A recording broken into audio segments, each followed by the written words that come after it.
অসমৰ বিজয় কিৰীতি ৰয়া কি ৰয়ে নাও। অসমৰ বিজয় কিৰীতি ৰৈ থাকিব, বৈ থাকিব, সুঁৱৰি থাকিব।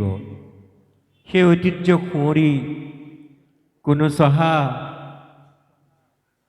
আমি কওঁ কোনো হোজা, কোনো নিৰক্ষৰ ব্যক্তিয়ে এই নাম ফাঁকি ৰচনা কৰিছিল। আজি শিৱসাগৰৰ এই বৰ্ডিং ফিল্ডৰ বাকৰিত যি বিহু উদযাপন কৰা হৈছে, আজিৰ পৰা প্ৰায় 400 বছৰৰ আগত 1696 চনৰ পৰা 1714 এই সময়ছোৱাত স্বৰ্গদেউ ৰুদ্ৰসিংহই ৰংঘৰৰ বাকৰিত মহাপ্ৰয়োভৰেৰে বিহু পাতিছিল। সেয়াই বোধহয় অসমৰ প্ৰথম ৰাজহুৱা বিহু বুৰঞ্জীত লিখিত থকা বাবে। তাৰ আগত হয়তো হ'বও পাৰে।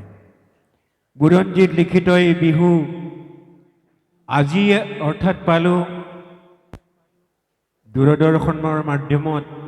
কৈছে গদাধৰ সিংহৰ দিনৰ পৰা আজিৰ দিনটো জামুগুৰি হাটৰ ফালে গোসাঁই বিহু হিচাপে পালন কৰিছিল, বিগ্ৰহ ফুৰাইছিল। সেইটো গদাধৰ সিংহৰ দিনৰ পৰা হৈছে। গদাধৰ সিংহ 1681।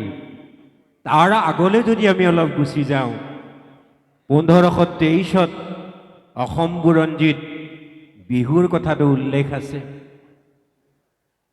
স্বৰ্গদেউ চুহুংমুঙৰ লগত ৰজা চুতীয়া ৰজাৰ নীতিপালৰ যুদ্ধ হৈছিলে। চন্দনগিৰি পৰ্বতৰ পৰা শিল বগৰাই দিছিল। তেতিয়া চুহুংমুঙৰ সেনাপতি কনচেংমুঙে ভাবিলে যে যুদ্ধৰ ৰণকৌশল আহোম ৰজাসকল, মহামান্য আহোম ৰজাসকল যুদ্ধৰ ৰণকৌশলত বৰ পটু আছিল, যে আমি ঢোল বজাই যাব লাগে, বিহু মাৰি যাব লাগে। সেই ৰণকৌশলে কাম দিলে। বিহু মাৰি গৈ থাকোঁতে চুতীয়া সৈন্যই ভাবিলে যে বিহু ৰণ শেষ হ'ল, বিহু আহিল, এতিয়া বিহু মাৰিব লাগে। আৰু সেইদিনা আছিল বহাগৰ 7 তাৰিখ। সেইদিনাই এই যে ঢোলৰ মাজত অস্ত্ৰ লৈ যোৱা আহোম সৈন্যই, মহান আহোম সৈন্যই ৰজা নীতিপালক বধ কৰিছিলে। সেই 7 বহাগৰ দিনাই সাধিনীয়ে আত্মসমৰ্পণ কৰি চন্দনগিৰি পৰ্বতৰ পৰা জঁপিয়াই পৰিছিলে। 7 বহাগত সাধিনী উৎসৱ এতিয়াও পতা হয়। মই আপোনালোকক কৈছোঁ যে এই শিৱসাগৰ বিহুত অতি বৰ্ণাঢ্য। মই জয় জয়তে শিৱসাগৰবাসী ৰাইজক শ্ৰদ্ধা জনাইছোঁ, বিহুৰ ওলগ জনাইছোঁ। শিৱসাগৰ জিলা ছাত্ৰ সন্থা, আঞ্চলিক ছাত্ৰ সন্থা সকলোকে শ্ৰদ্ধা জনাইছোঁ। আমাৰ মৰমৰ মানস, মনজিত, দীপম, ক্ৰান্তি, আমাৰ মৰমৰ দীপাংকৰ শইকীয়া, ব্ৰজেন বৰা ডাঙৰীয়া আছে, মই সকলোকে, সাংবাদিকসকলক শ্ৰদ্ধা জনাইছোঁ। আমাৰ দুজন দিগ্গজ পুৰুষ ইয়াত আছে, দেহিৰাম পাংগিং আৰু ডক্টৰ বুধিন মিশ্ৰ, আপোনালোকক সন্মান জনাইছোঁ। আইসকলক সন্মান জনাইছোঁ। বিহু কথা কৈ থাকিলে ওৰকে নপৰে, কৈ থাকিলে ওৰকে নপৰে। আজি যি মুকলি বিহু জনগোষ্ঠীয় আৰু বিভিন্ন জাতি জনগোষ্ঠীৰ বিহুৰে ইয়াত মুকলি বিহু অনুষ্ঠিত হ'ব, এই প্ৰসংগত এটাই কথা কওঁ যে অসমখন জনগোষ্ঠীয় ৰাজ্য। ইয়াত তিৱা, ডিমাচা, সোণোৱাল কছাৰী, শৰণীয়া কছাৰী, বড়ো, মিচিং, কৈ থাকিলে জনগোষ্ঠীৰ নাম কৈ থাকিলে অন্ত নপৰে। ইয়াৰ লগত মই দুটা কথা কৈছোঁ যে খ্ৰীষ্টপূৰ্ব 3000ত ইয়ালৈ, এই অসম নামৰ ঠাইখনলৈ তেতিয়া অসম নাম নাছিলে। অষ্ট্ৰিকসকল আহিছিলে। খ্ৰীষ্টপূৰ্ব 2500ত মংগোলীয়সকল আহিছিলে। চীন দেশৰ য়াংচি কিয়াং আৰু হুৱাংহো নদীৰ পাৰৰ পৰা আহিছিলে। তেওঁলোকে এটা ভাষা লৈ আহিছিলে, তিব্বতবৰ্মী ভাষা। সেই তিব্বতবৰ্মী ভাষাৰ পৰাই বিভিন্ন সময়ত অৰুণাচলৰ কিছু ভাষা সৃষ্টি হ'ল। আজিৰ অৰুণাচলত, অসমত বড়ো ভাষাৰ সৃষ্টি হ'ল, দেউৰী ভাষাৰ সৃষ্টি হ'ল, তিৱা ভাষাৰ সৃষ্টি হ'ল, ডিমাচা ভাষাৰ সৃষ্টি হ'ল, অনেক ভাষাৰ সৃষ্টি হ'ল। এই ভাষাবিলাক লৈ আছিল।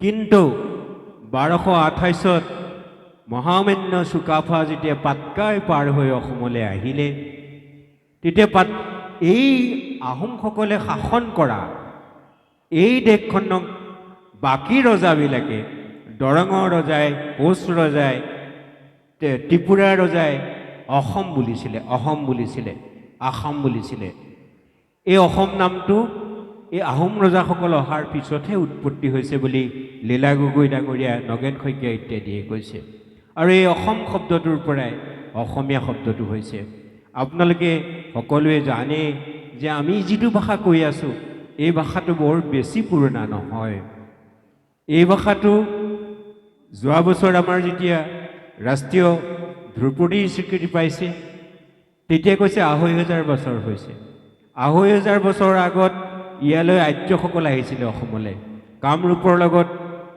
আহি আৰ্যৰ যিটো ভাষা আৰ্যসকল নহয় আৰ্য ভাষীসকল আহিছিলে কামৰূপী ভাষাৰ লগত আৰ্য ভাষাটো মিল হৈ এটা ভাষাৰ সৃষ্টি হৈছিলে এইটো কামৰূপী প্ৰাকৃত কিন্তু সেই সময়ত শিৱসাগৰত অন্য এটা ভাষা চলি আছিলে কোনটো ভাষা চলি আছিলে এই যে মই কৈছোঁ ত্ৰিবৰ্তভূমি ভাষাৰ পৰা অপভ্ৰংশ হৈ এটা ভাষা চলি আছিলে কামৰূপী প্ৰাকৃতটো হ'ল যেতিয়া শিৱসাগৰৰ ফালে আহি থাকিলে শিৱসাগৰৰ যিবোৰ জনগোষ্ঠীয় শব্দ আছিলে ই এটা ভাষাৰ মান্যতা লাভ কৰিলে আৰু সেই ভাষাটো গ্ৰহণ কৰিছিলে মহামান্য আহোম স্বৰ্গদেৱসকলে আৰু সেই ভাষাতে আহোম স্বৰ্গদেৱসকলে বুৰঞ্জী লিখিছিলে বুৰঞ্জী সেই ভাষাত লিখিছিলে আমি যদি সূৰ্যকুমাৰ ভূঞাই প্ৰণয়ন কৰা বুৰঞ্জীসমূহ চাওঁ টুংখুঙীয়া বুৰঞ্জী হওক বা অসম বুৰঞ্জী হওক যিখিনি লিখা আছিলে তাত শিৱসাগৰৰ ভাষাটো পোৱা যায় বৰ বেছিকৈ নকৈ শিৱসাগৰৰ যিটো মান্য ভাষা এই ৰূপটো ১৬৩৬ চনত অসমলৈ অহা আজান পীৰে যি জিকিৰ লিখিছিলে সেই জিকিৰ আমাৰ দেহ বিচাৰৰ গীত বিয়ানামৰ সুৰত বা তাৰ ভাষাত ৰচনা কৰিছিলে তেতিয়া দেখিব যে সেই সময়টো আছিলে সৰুকালৰ পৰা ঘৰ সাজি বান্ধিলোঁ মূৰৰে পকালোঁ চুলি সেই ভাষাটো শিৱসাগৰীয় ভাষা সেই ভাষাটোৱে আজি মান্যতা লাভ কৰিলে এই ভাষাটোক যে অসম বুলিছিলে আহোম ৰাজ্যই শাসন কৰা জেগাটোক অসম বুলিছিলে আৰু সেই অসমৰ পৰা অসমীয়া ভাষাটো হৈছে অসম আসাম হৈছে আৰু অসমীয়া ভাষাটোক মদ হুঁচৰিকাৰ লিখিছিলে ১৯১৭ চনত অসমীয়া মদ দীঘৰিকাৰ হৈছে যে হওক আমি সেইকাৰণে শিৱসাগৰবাসী গৌৰৱ কৰিব পাৰোঁ আমাৰ ভাষাক লৈ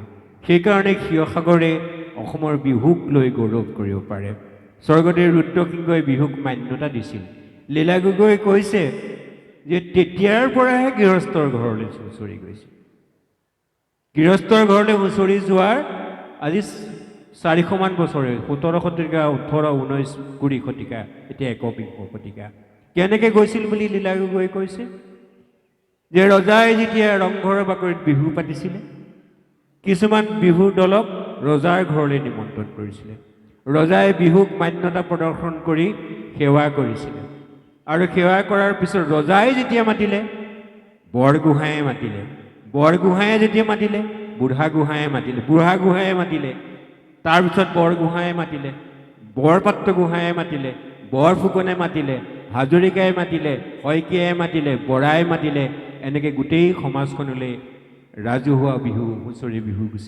হুঁচৰি গুচি গ'ল বুলি কৈছে এই ৰজাৰ ঘৰত বিহু গালে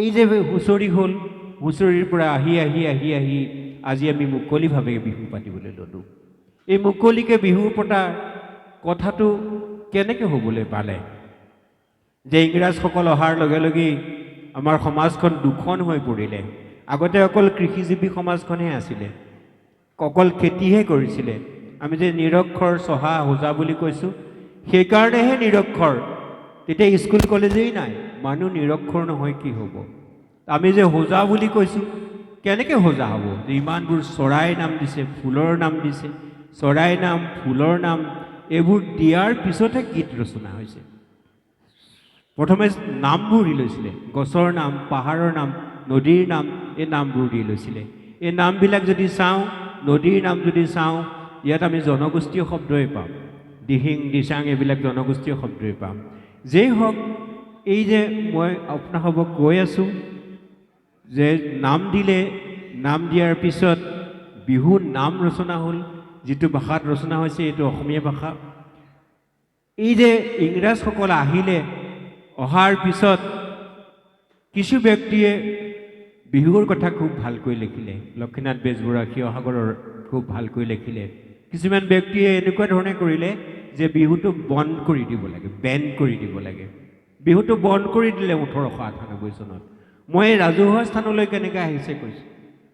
তেতিয়া মহম্মদ তাঁতিঙা আৰু চেনিমাই, প্ৰভাত দাস নগাঁৱৰ গৈ কোৰ্টত আৰ্জি পেছ কৰিলে, বিহু নাচি দেখুৱালে যে চা আমাৰ বিহু এনেকুৱা। তেতিয়া চাহাবে ক'লে যে তহঁতৰ বিহু ঠিক আছে, তো বিহুৰ বেনটো উঠাই দিলে। তেতিয়া অসমীয়া মানুহৰ এটা জেদ লাগিলে যে তহঁতেহে বন্ধ কৰিব খুজিছ, তহঁতক দেখুৱাম। এই দেখুৱাম বুলি ভাবি শিৱসাগৰতে, এইটো 1898, শিৱসাগৰতে 1918 চনত বিহু পাতিছিল। শিৱসাগৰত 1918 চনত বিহু পাতিছিলে।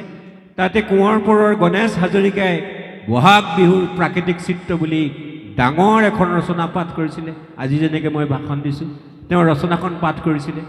সেই ৰচনাখন 1918 চনৰ ৰচনাখন তেখেতে প্ৰকাশ কৰিলে কিতাপ হিচাপে।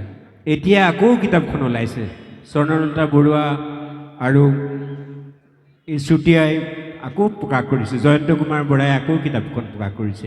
1918 চনত ইয়াত হ'ল শিৱসাগৰত।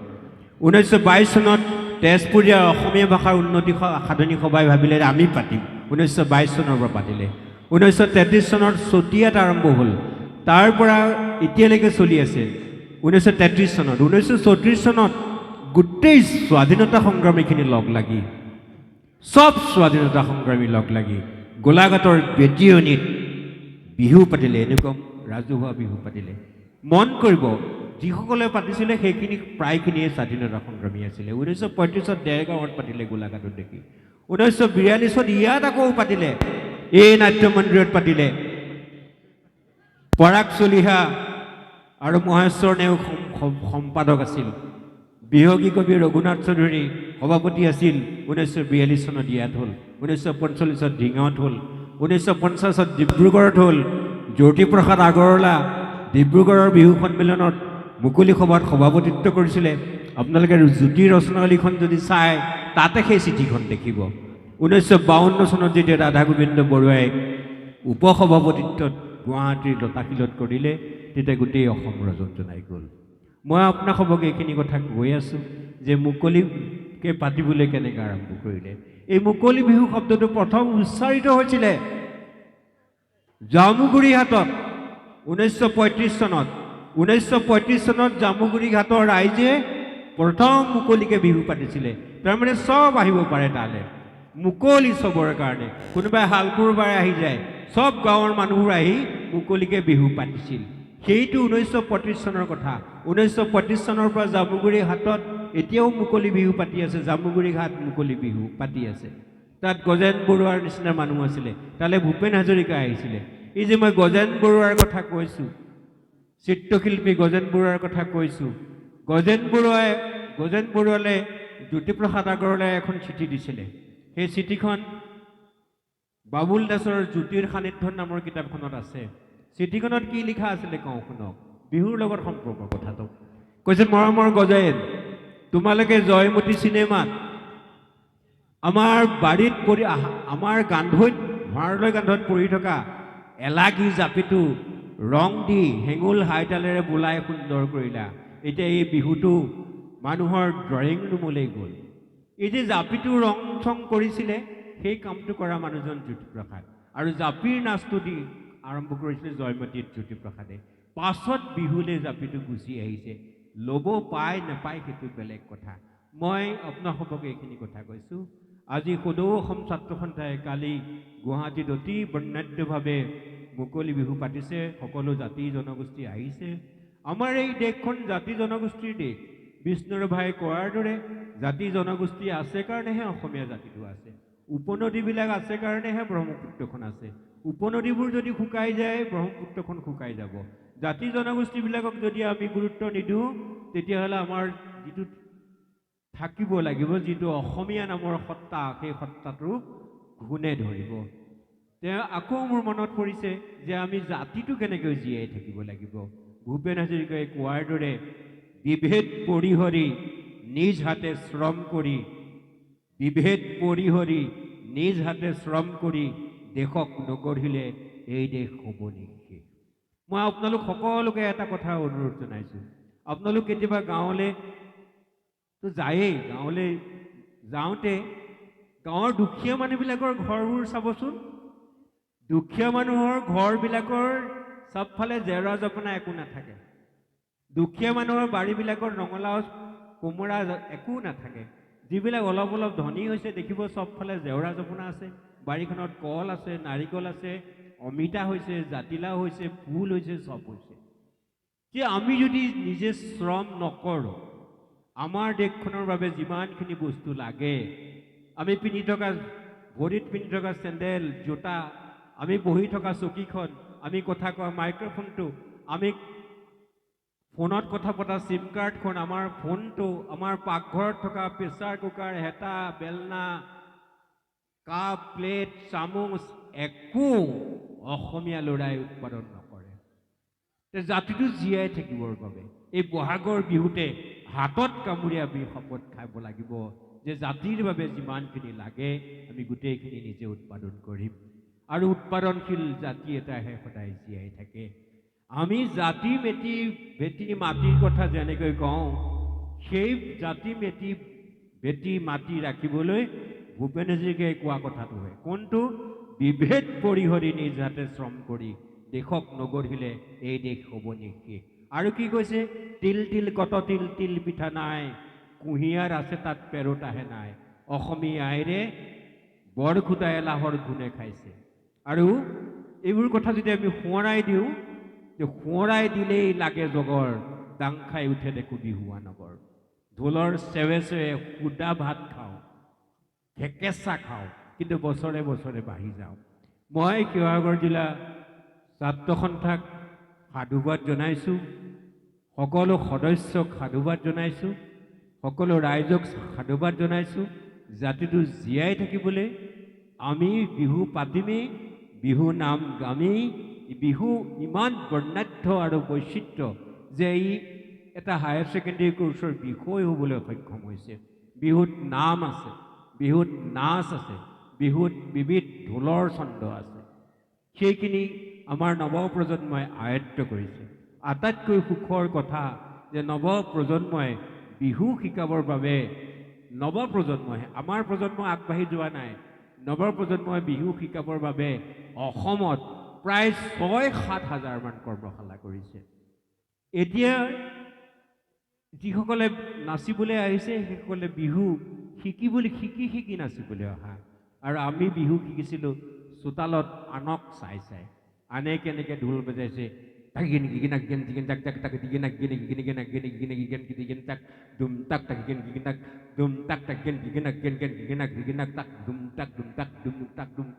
এনেকুৱা ঢোলৰ চেও চাপৰবিলাক আমাৰ মুখস্থ হৈছিলে।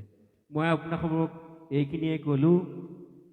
আকৌ এবাৰ আপোনালোকক ৰাইজৰ কুশলাৰ্থে বোলা জয়, জয় হৰি বোলা।